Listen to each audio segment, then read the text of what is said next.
All right, welcome back to The Defeated Soul. I think I'm going to stay with this topic that I was discussing last time about these love gurus. There is this notion that it's not just them that say this, but there's this notion, it's very popular, that there are plenty of fish in the sea.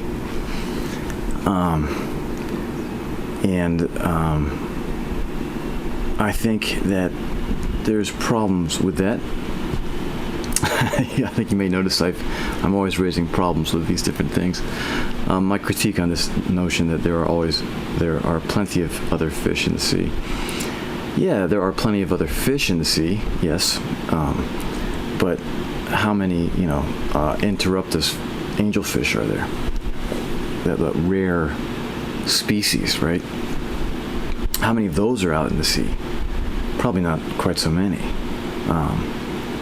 And then this notion that, there's 7 billion people on the planet, but of course, who on earth is going to be able to meet 7 billion people?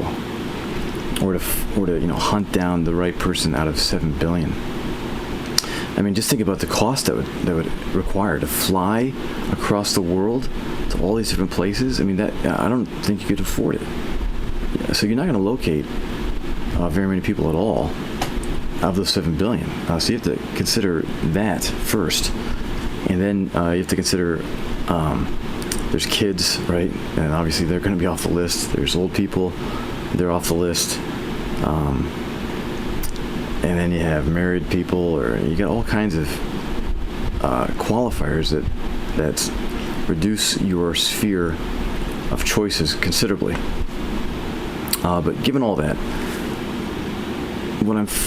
what these people are suggesting is, and I've heard that people they're critiquing that some of us have this problem of wanting to find the one. I guess that this is our terrible flaw, that we're stuck in a delusion that there's only one person for us. And I think they're right on that too. I think that there's probably not just like one person out there for us necessarily. But how many are there, though? Are there millions out there that are just right for us?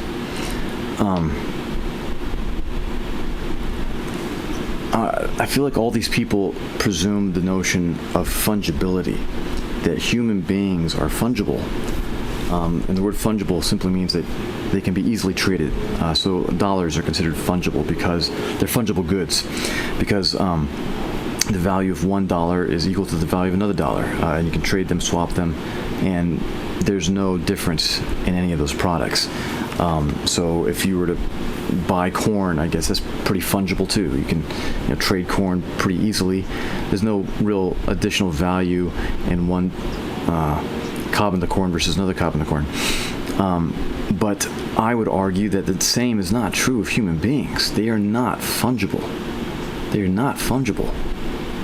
So when something is not fungible, the difference in value of each product can be considerably different. And of all the things in our life, I feel like people are the things that are the least fungible. And I think it's so rare to find people that have high quality too. So to make this presumption of fungibility, I think is flawed. So let me try to find something analogous. Maybe paintings. Paintings are also not fungible. You'll notice they have this new thing called NFTs, non-fungible tokens. The idea with that is that you're trading artwork. And so I think instead of doing the NFT idea, let's stick with paintings. Paintings are not fungible either. And so if you were to own the Mona Lisa, and then it were to be destroyed, or you lost the Mona Lisa, if you're one of these love gurus, you'd say, "Oh, well, find another one," right? I don't think you can, right? That's the nature of the Mona Lisa, is that the Mona Lisa has these very unique attributes. And so I think the same is true of humans. Like if you find like some just right human being that fits you and that has all these qualities to them, to her. I try to avoid using these plural. I've noticed I'm actually doing it quite often, which is typical of most of us, I guess, but that's neither here nor there. When you find that special person, to simply say that you could just replace her, I guess that's true to some degree, and maybe some of us need to allow for that more often, I guess. But what these guys do is they go up to hundreds of women, and they're like, this is, they're a dime a dozen. And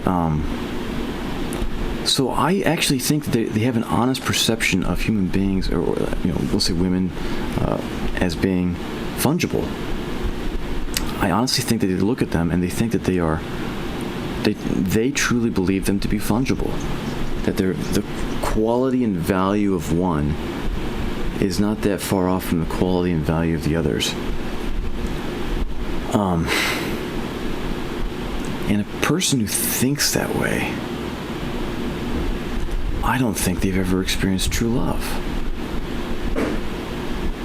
I mean, they accuse those of us on the other side of having delusional thinking. But I would argue that the reason why we think the way we think is because we've experienced real love. Real love is all about the non-fungibility aspect of it. If you can just love hundreds of people equally, I think that destroys the whole point of what love is. Love has an exclusivity to it, is a large part of it. Love has a uniqueness to it. It's hard to define what love is, and I'm trying to to figure it out. And I'm guessing here. I'm not even saying that I know the answer. But I think that love has something to do with valuing something of such excellence.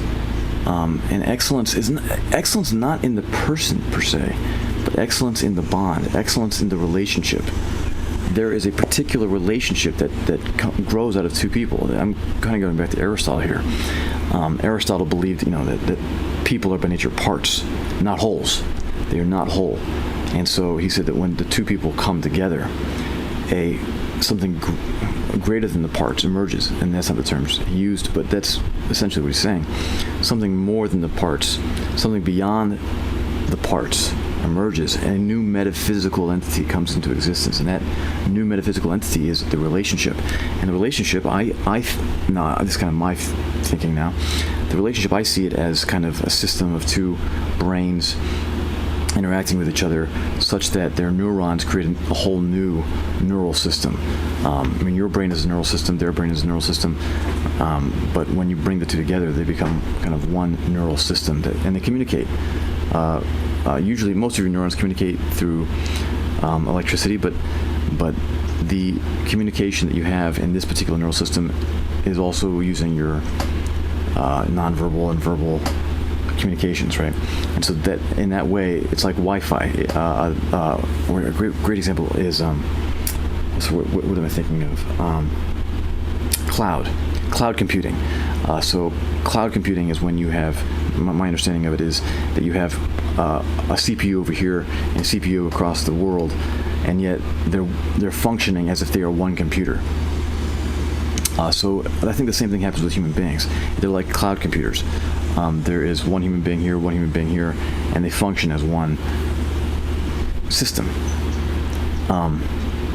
And the uniqueness of that system is something not only that you share, it's something that you own. It's a type of property. And indeed, I'm actually arguing that you have a property interest in your lover, and she has a property interest in you. You both own each other. There's actually possessory interest here. And it's property that is non-fungible. And it's exclusive. That's the nature of property, too, is that you exclude others from it. And if you understand what it's like to truly be in love, I think that's the nature of it, is it has to be something that is unique to you, to the two of you, a system that is unique to the two of you that doesn't exist anywhere else in the universe. And yeah, I think it's maybe correct. Is that correct? I don't know. Because, I mean, obviously other people are engaged in their systems too.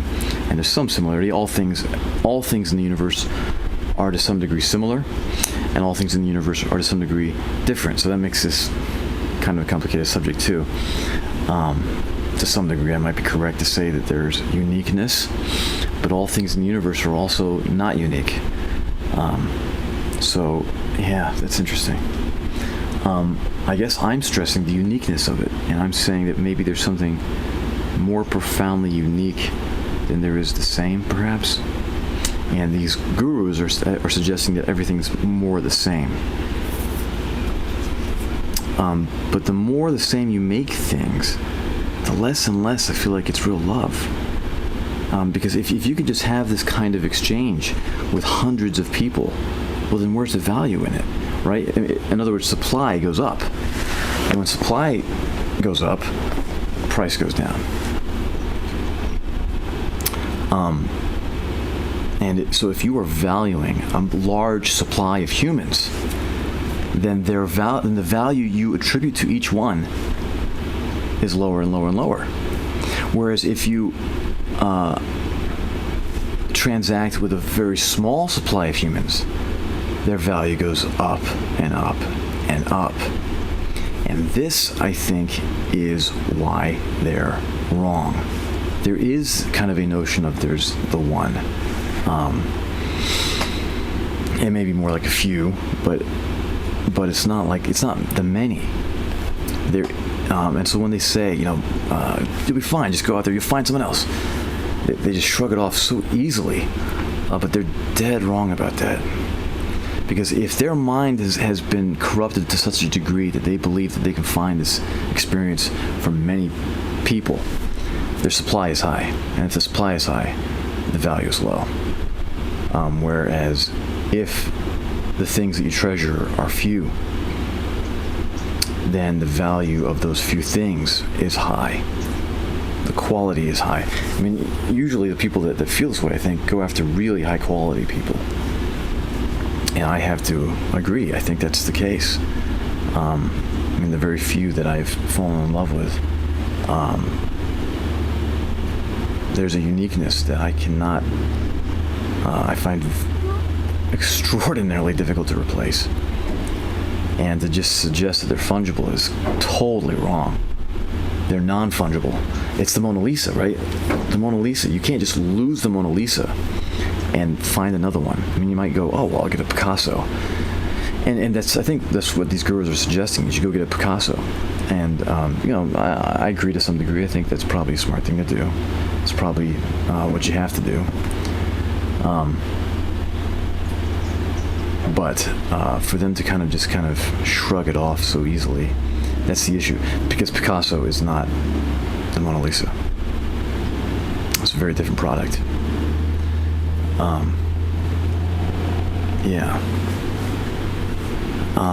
And then if you look at all the other paintings in the world, just think about being an art collector. If you're an art collector, I think you have a lot more value in that one painting than you do in the